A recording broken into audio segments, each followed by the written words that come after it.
The whole movement, really, it is a political activist movement. And they have become hugely influential at a global level. The people got the power. And every politician is aware of that today. Whether you're on the left, in the middle, or the right, you have to pay homage to the environment. In the past month, the global warming campaign has won a great victory. The United States government, once a bastion of resistance, has succumbed. George Bush is now an ally. Western governments have now embraced the need for international agreements to restrain industrial production in the developed and developing world. But at what cost? Paul Driesen is a former environmental campaigner. My big concern with global warming is that the policies being pushed to supposedly prevent global warming are having a disastrous effect on the world's poorest people. Global warming campaigners say it does no harm to be on the safe side. Even if the theory of man-made climate change is wrong, we should impose draconian measures to cut carbon emissions just in case. They call this the precautionary principle. The precautionary principle is a very interesting beast. It's basically used to promote a particular agenda and ideology. It's always used in one direction only. It talks about the risks of using a particular technology, fossil fuels, for example, but never about the risks of not using it. It never talks about the benefits of having that technology. Anne Muagela is about to cook a meal for her children. She is one of the 2 billion people, a third of the world's population, who have no access to electricity. Instead, they must burn wood or dried animal dung in their homes. The indoor smoke this creates is the deadliest form of pollution in the world. According to the World Health Organization, 4 million children under the age of 5 die each year from respiratory diseases caused by indoor smoke, and many millions of women die early from cancer and lung disease for the same reason. If you were to ask a rural person to define development, they'll tell you, yes, I'll know I've moved to the next level when I have electricity. Actually, not having electricity creates such a long chain of problems, because the first thing you'll miss is the light. So you get that they have to go to sleep earlier because there's no light. There's no reason to stay awake. I mean, you can't talk to each other in darkness. No refrigeration or modern packaging means that food cannot be kept. A fire in the hut is too smoky and consumes too much wood to be used as heating. There is no hot water. We in the West cannot begin to imagine how hard life is without electricity. The life expectancy of people who live like this is terrifyingly short, their existence impoverished in every way. A few miles away, the UN is hosting its conference on global warming in its plush gated headquarters.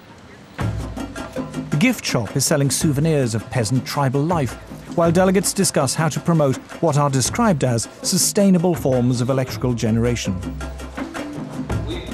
Africa has coal, and Africa has oil, but environmental groups are campaigning against the use of these cheap sources of energy.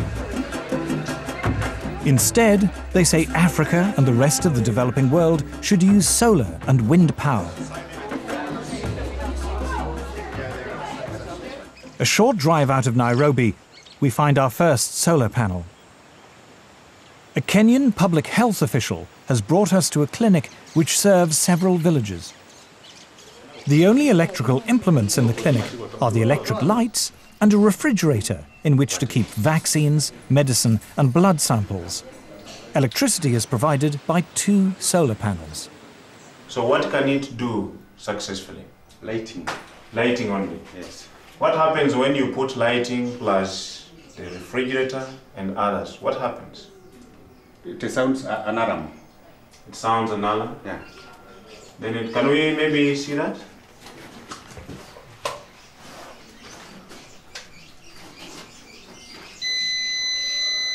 The solar panels allow Dr. Samuel Mwangi to use either the lights or the refrigerator, but not both at the same time. If he does, the electricity shuts down. Wind and solar power are notoriously unreliable as a source of electricity and are at least 3 times more expensive than conventional forms of electrical generation. The question would be, how many people in Europe, how many people in the United States are already using that kind of energy? And how cheap is it? You see, if it's expensive for the Europeans, if it's expensive for the Americans, and we are talking about poor Africans, it doesn't make sense. The rich countries can afford to engage in some luxurious experimentation with other forms of energy. But for us, we are still at the stage of survival. To former environmentalist Paul Driesen, the idea that the world's poorest people should be restricted to using the world's most expensive and inefficient forms of electrical generation is the most morally repugnant aspect of the global warming campaign. Let me make one thing perfectly clear. If we're telling the third world that they can only have wind and solar power, what we are really telling them is, you cannot have electricity. The challenge we have when we meet Western environmentalists who say we must engage in use of solar panels and wind energy is how we can have Africa industrialized. Because I don't see how a solar panel is going to power a steel industry, how a solar panel is going to power maybe some railway train network. It might work maybe to power a small transistor radio. I think one of the most pernicious aspects of the modern environmental movement is this romanticization of peasant life. And the idea that industrial societies are the destroyers of the world.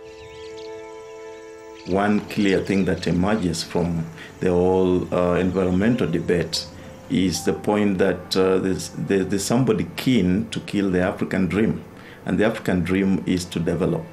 The environmental movement has evolved into the strongest force there is for preventing development in the developing countries. If you're being told, don't touch your resource, don't touch your oil, don't touch your coal, that is suicide.